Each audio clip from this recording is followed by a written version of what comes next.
Hello and welcome to this special show on Rajya Sabha Television. I'm Vishal Dahiya, and here we talk about all aspects of India's fight against COVID-19. Now, one of the very important aspects is looking for new drugs, new vaccines, and the work is on these aspects by Indian researchers, Indian scientists, private players, companies as well. And there are some very interesting and positive results as well coming our way.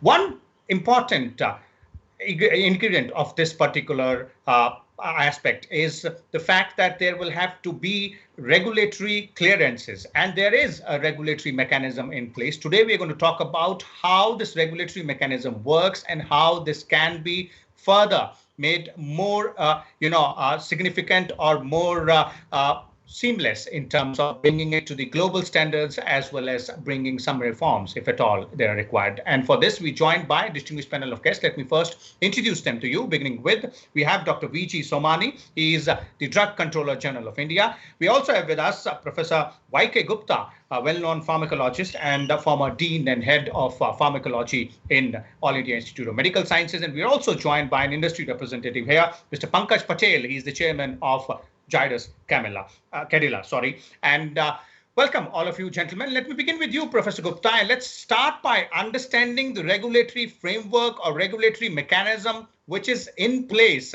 in our country right now. I think, Vishal, you have raised a question of a regulatory framework in India. And I must tell you one thing, what is the purpose of the regulatory framework is as follows. The purpose is to make the new drug, new regime, new therapy available to the citizen of India as fast as possible, but keeping the safety of the patient or safety of the people of India at the top of that. And therefore, I consider that the Indian regulators are now in the COVID scenario are responding like a warrior, like a people who like to do their work as fast as possible. Now, I see the change in last, I would say 6 months, and particularly last 3-4 months, a tremendous change with the speed and the quality of the work. We have now 107 clinical trials going in India on the COVID only, which means that the new drugs, either they are repositioned or the new molecules or new regime, whether you talk of remdesivir, or whether you talk of hydroxychloroquine, or whether you talk of plasma therapy, or you talk of sanitizers, I think the drug controller are responding in an astonishingly fast manner, which is the need of the day. Okay. How, I would say there is always demand from academicians, from industry, from the public, more and more. And that is why there will be always something when me, Pankaj Bhai, would be talking about कि ये भी होना चाहिए, ये भी होना चाहिए, इतना fast होना चाहिए. But I appreciate them that within the limited time, within the limited capability, we are fastest what can be happening. Okay. So say we have to balance between the safety, between the availability of the drug, how fast, and between the scientist, between the consumer. The regulator's role is like a pivotal, which can be very balancing. Okay, definitely. That's a very important aspect out there. There has to be a very fine balance between the speed and the quality as well. Let me first bring in Dr. Somani here before I, bring in the industry perspective from Mr. Patel. Dr. Somani, your views on the regulatory framework or the regulatory mechanism which is there. And obviously, as Professor Gupta is saying, that in the past few weeks or months, we've seen that the speed is something which is obviously, on a very positive note for all stakeholders in this entire system. See, thank you very much for inviting for this program. The regulatory mechanism is, or whatever science or whatever trial, they are mainly meant for solving the problems of the consumers, patients, and the stakeholders. They are not for the sake of just regulating something. If the problem is of the peace time, you have to respond like a peace time. If the problem is of a pandemic time, you have to respond like a pandemic time. And that is what is the regulator's job is. To see that the medicines, investigational products, vaccines, prophylactic products, and ancillary aid products are with a safe and effective quality are available to the public after going through the series of regulatory checks, which we call as either clinical trial or testing or laboratory testing or GMP inspection or GLP inspection. Thereafter, they are available to the public. Mm-hmm. How deep to go into it? Where we call it as an essential regulation and where we call it as a nice to have regulation. That depends on, how you scientifically look at the things. So that approach is called as a risk-based approach, need-based approach. And India is in constant touch with most of the Western and Eastern regulator. I personally, I'm a chairman of 194 countries, member state mechanism of the World Health Organization on the panel of substandard and falsified medicine. So all the regulator and the diplomatic leadership comes over there.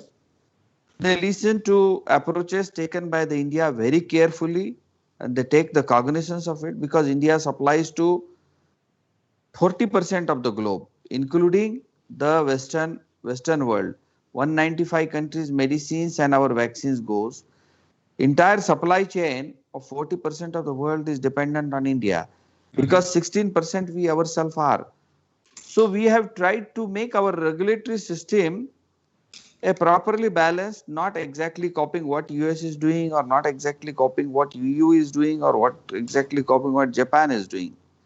We have our regulation which are really essential, whether it is for the manufacturing, whether it is for the clinical and sometimes clinical trials or whether it is sometimes we are much ahead than the Westerners because of the local conditions. For example, Dr. Gupta will agree with me in the clinical trials and new drugs approvals. We are the fastest. We have made the fastest new drug clinical trial and regulatory framework.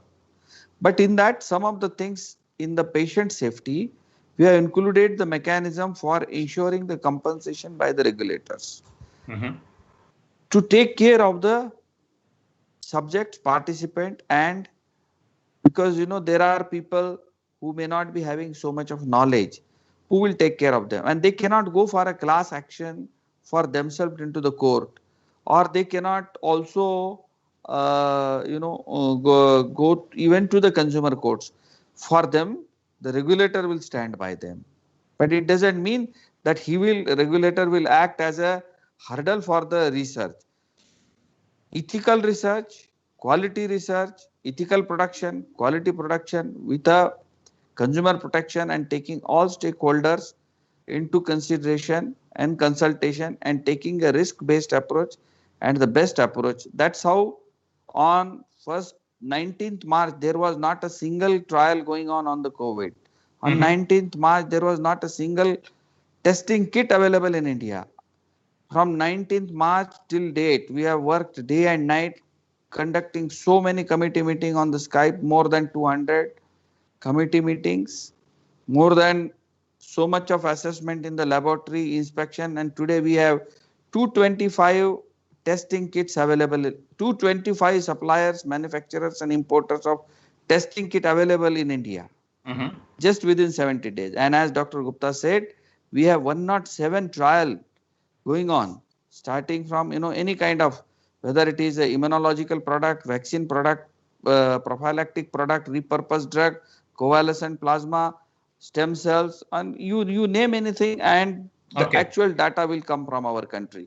So Okay. that's how we are working. Thank you. Okay, that's a very apt summary, and those 90 days which you mentioned about starting from 19th of March till today. Obviously, I've seen a lot of work being done by all stakeholders, researchers, scientists, regulatory authorities, private companies as well. Let's bring in the industry perspective here, Mr. Pankaj Patel.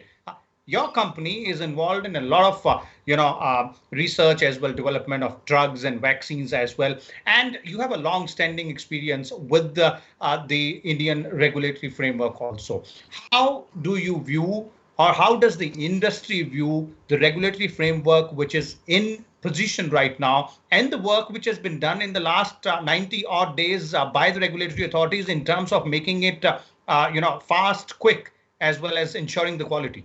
I think first of all, I will echo what Professor Gupta has said, is that in the last post-COVID scenario, our regulators have worked at a very jet speed, I would say, to make sure that everything what is required to be done is done in a shortest possible time, without compromising on the certain very essential part of the regulatory process, which is very encouraging.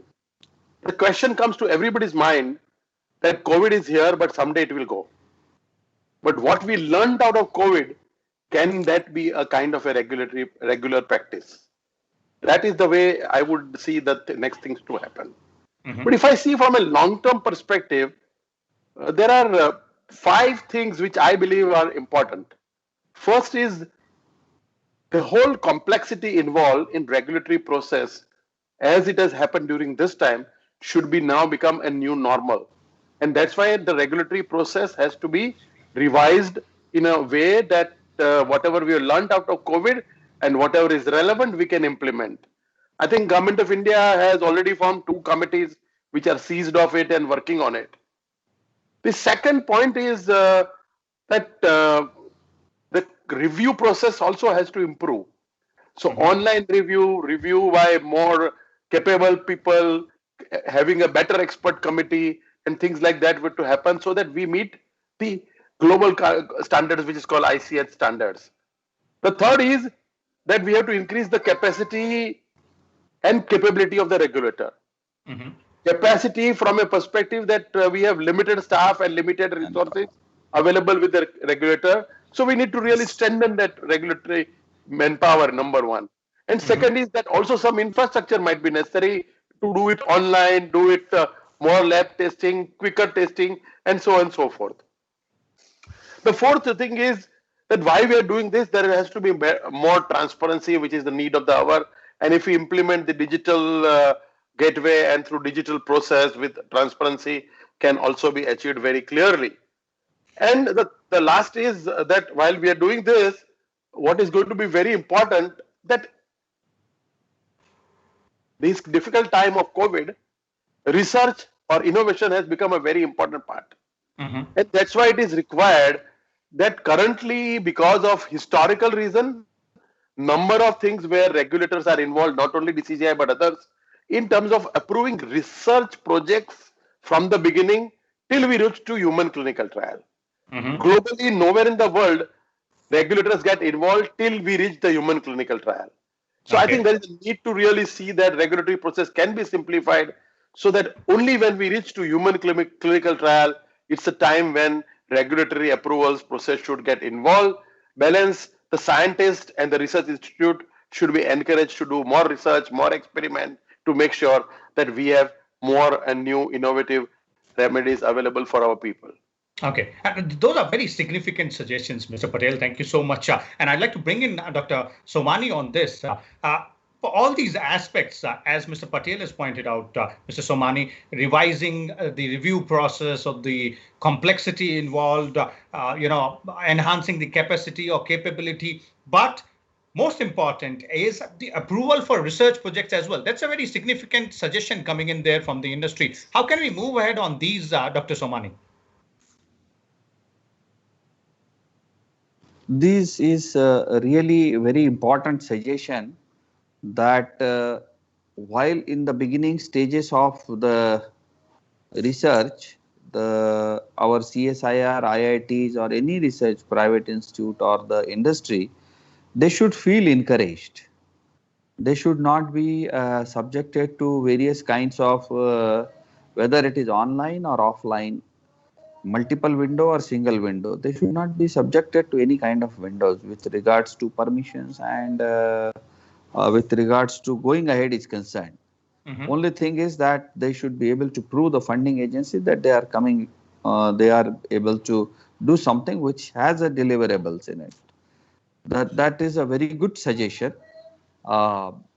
Till such time it comes to the human clinical trial, and after human clinical trial, since the subjects and participants are involved, it should be properly regulated so as to see the safety and efficacy.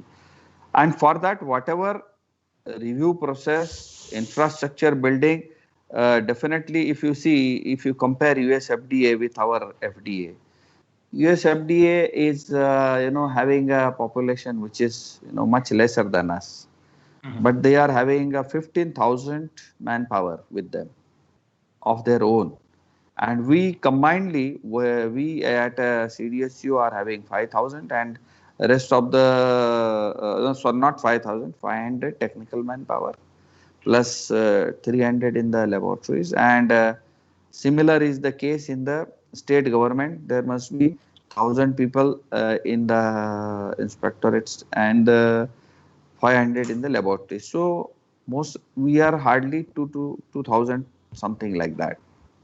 So a country of 130 billion, our manpower, if we see, our infrastructure, if we see, this is, and then the pool of expert who can make the research protocol, who can make the appropriate, who can understand the appropriate research protocol, then the pool of people who can train these people, who can make the protocols, or who should conduct the research, that is also lacking. So this simultaneous development is also needed. This is little bit different than the regulatory framework, isn't it? But only if we see the regulatory framework, at the regulatory framework, there is no other goal than to become the world's best. Because we will be, today we are pharmacy for the 40% of the world. I'm sure within by 2025, we will be the pharmacy for the 70% of the world. And not only, we just having the word pharmacy is not sufficient. We should be quality and organized pharmacy of the world. Okay. Every and affordable, quality, organized, affordable and accessible pharmacy of the world. And that's how our regulatory mechanism will have to be strengthened. Pre-clinical, before it comes to the clinical research, we will have to really simplify the processes, as Dr.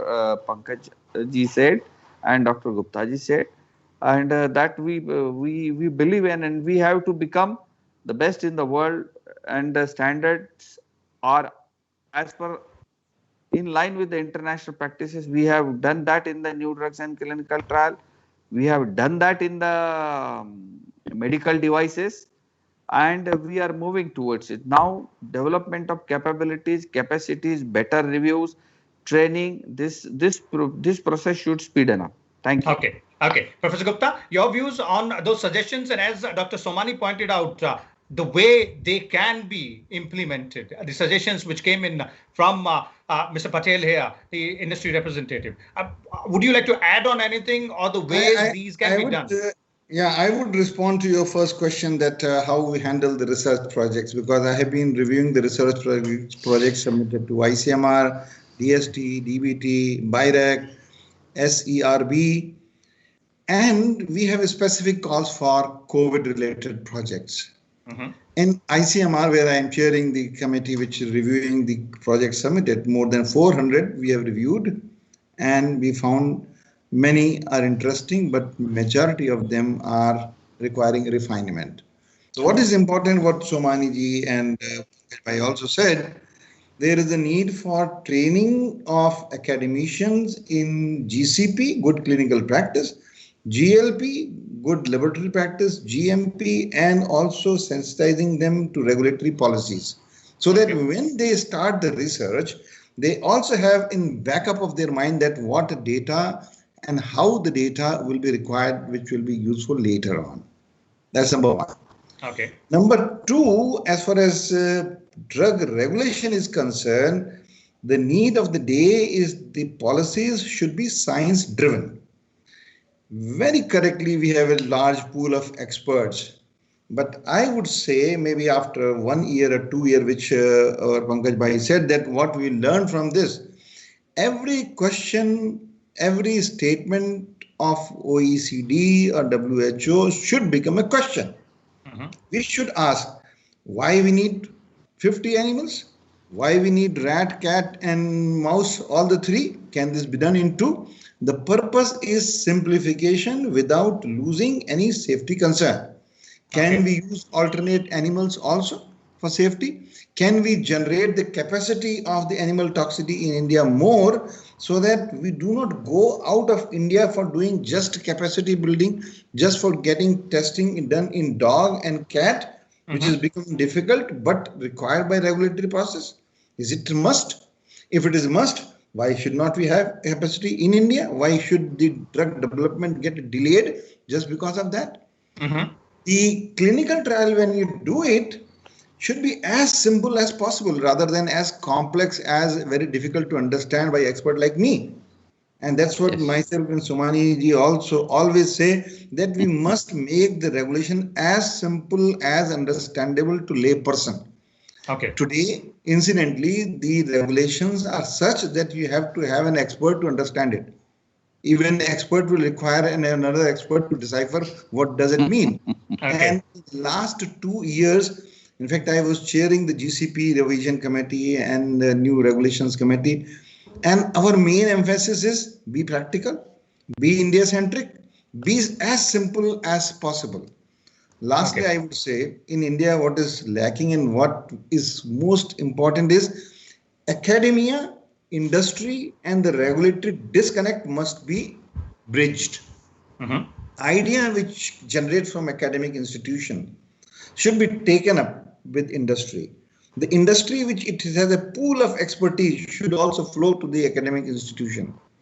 Both should have interaction with the regulators so that what happens, we go to the regulator at the end and then regulatory expert will say, yeah, this is not there, this is not there. Why not?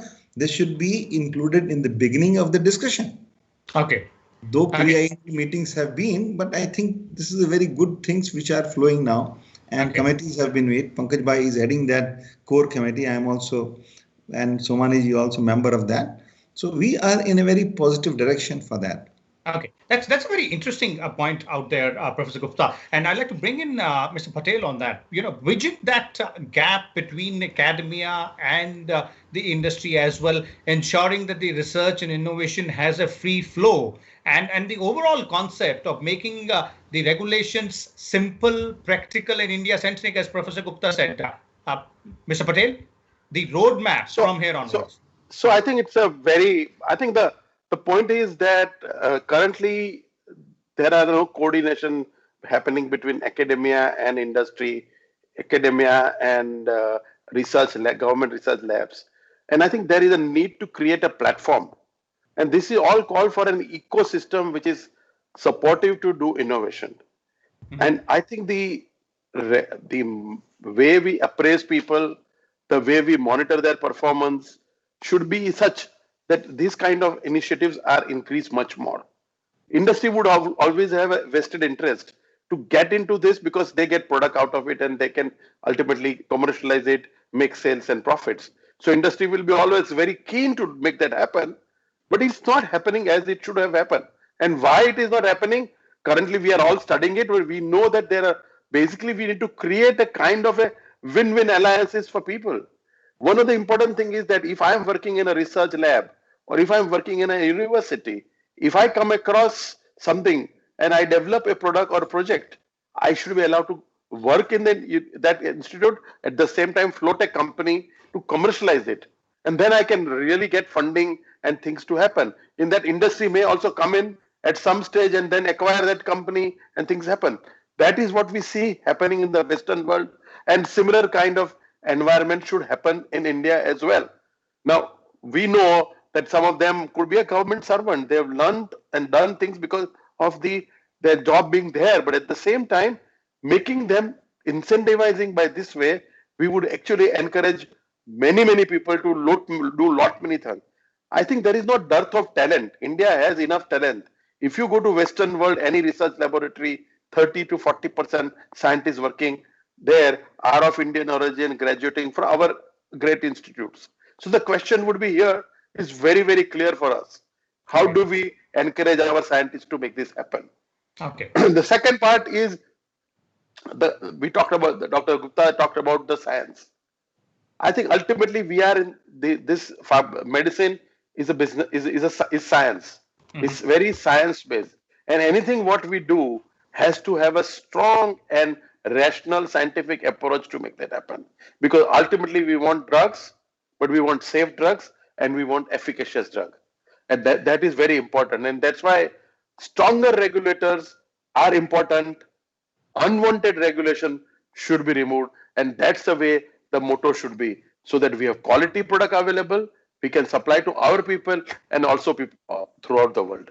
Okay, thank you so much, Mr. Patel out there, and Professor Gupta, as well as Dr. Somani, for sharing your views and valuable time with us on this very important aspect. As all of our panelists pointed out, it is all about ensuring safety and efficacy as well, but the regulator has to be strong, not unwanted, as the industry representative said. And there are several aspects to it. Obviously, the capacities and capabilities of the regulatory authorities will also have to be enhanced much further. And the overall theme can be simple, practical, and India-centric. We'll come back again tomorrow with a different topic. Till then, you keep watching Rajya Sabha television, and do not forget to adhere to the guidelines with respect to social distancing. And also, please do not step out of your house without wearing a face mask, because the battle against COVID-19 is still on. Thank you.